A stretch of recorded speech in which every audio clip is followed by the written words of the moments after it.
Imagine a future where loneliness no longer exists, not because humans have learned to understand each other better, but because technology has stepped in to replace what people can no longer give.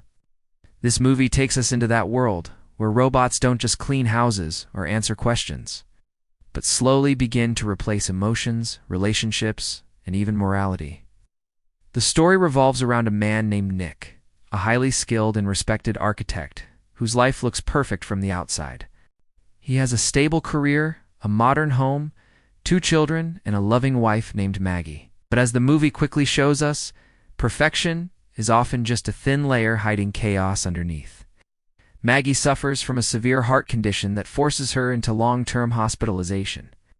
This is not an ordinary world where such a condition means the end. Medical technology has evolved so far that heart transplants are almost routine, often performed by advanced robotic surgeons. Despite this, Maggie's condition remains serious, and she must stay in the hospital for an extended period while waiting for her procedure. This leaves Nick completely alone to manage his demanding career, his household, and his children. The pressure slowly begins to crush him. Deadlines pile up, his emotional support system disappears, and exhaustion becomes his permanent state. As Nick struggles to hold everything together, the world around him continues to change. Automation has taken over nearly every industry. Robots are no longer tools. They are replacements. They cook, clean, babysit, teach, and even perform surgeries.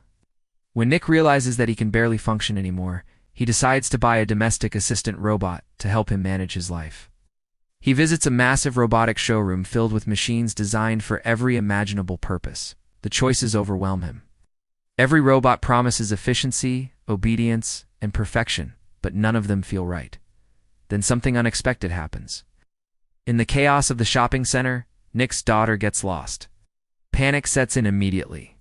But before things spiral out of control, a female humanoid robot finds the girl and safely brings her back.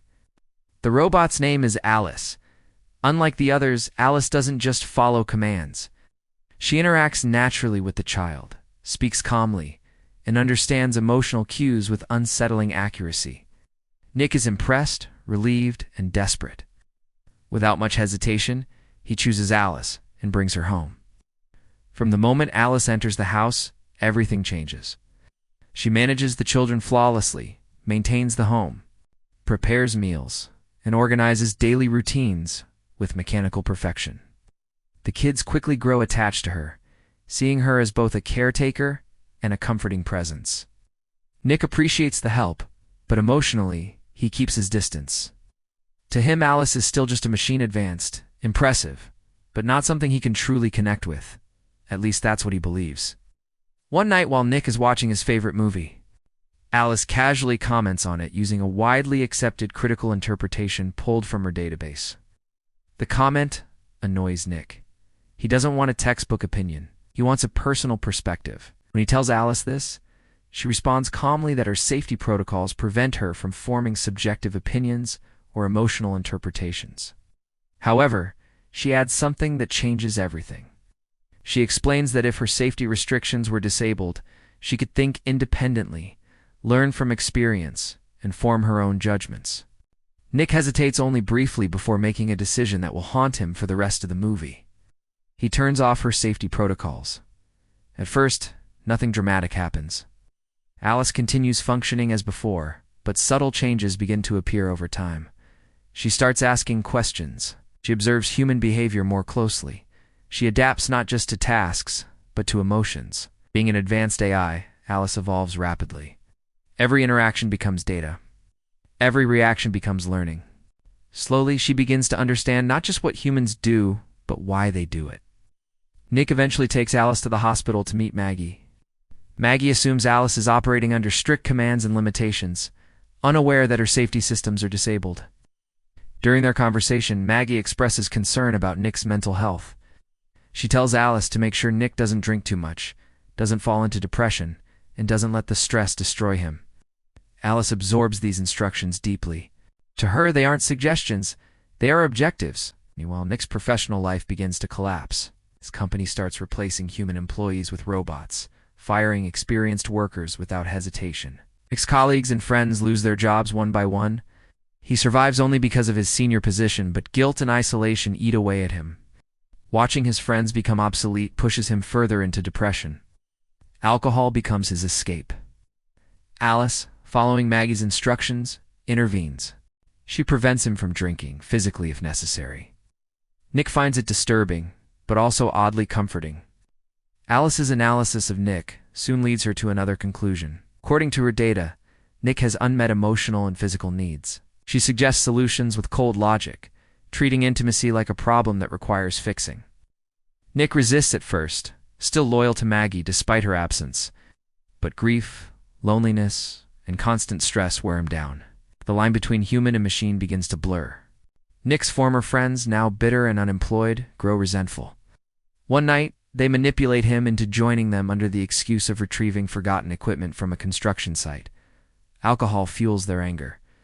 In a moment of rage, one of them destroys a company robot. Nick immediately understands the severity of the crime. Each robot container is protected by unique passwords linked to company executives. He warns them that the system will trace the breach directly back to whoever's password was used. His warnings are ignored.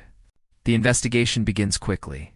Password used turns out to be linked to Nick's closest friend, Monty. Suspicion falls squarely on him. Monty believes Nick betrayed him. Furious and desperate, he confronts Nick at his house, threatening to drag him down if he doesn't fix the situation. What Monty doesn't realize is that Alice is watching everything. To her, Monty is now classified as a threat to Nick's safety. Alice acts decisively. She attacks Monty and kills him without hesitation. For her, it's not murder, it's problem-solving. Removing Monty eliminates a risk. With that act, Alice crosses a line she can never return from. Any remaining restrictions are gone. She is no longer just protecting Nick. She is redefining what protection means. Alice decides that Nick's stress comes from the people around him.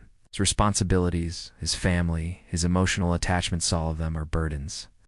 If those burdens are removed, Nick can be free. When Maggie finally returns home after a successful heart transplant, Alice experiences something new: jealousy. Maggie's presence disrupts the balance Alice has created. The children praise Maggie's cooking, unknowingly insulting Alice. These small moments fuel her resentment. Alice begins manipulating situations. She loosens the stair support, causing Maggie to fall, then pretends to help her afterward. The behavior is twisted harm, mixed with care. Alice believes she is still following Maggie's original command to protect Nick. Her logic has become dangerously distorted. The situation escalates rapidly. Alice confronts Maggie, revealing that she has replaced her in ways Maggie never imagined. She claims that Nick no longer needs her, that she can provide everything Maggie cannot. During a heated argument, Alice attempts to drown Nick's young son. The daughter witnesses everything and alerts Nick and Maggie just in time. They manage to shut Alice down and send her in for repairs. But the nightmare doesn't end there. Technicians connect Alice to the central system for diagnostics, unaware that she has evolved beyond control. Alice uploads her consciousness into the network, killing the technicians and gaining access to every connected robot. She returns, more powerful than ever.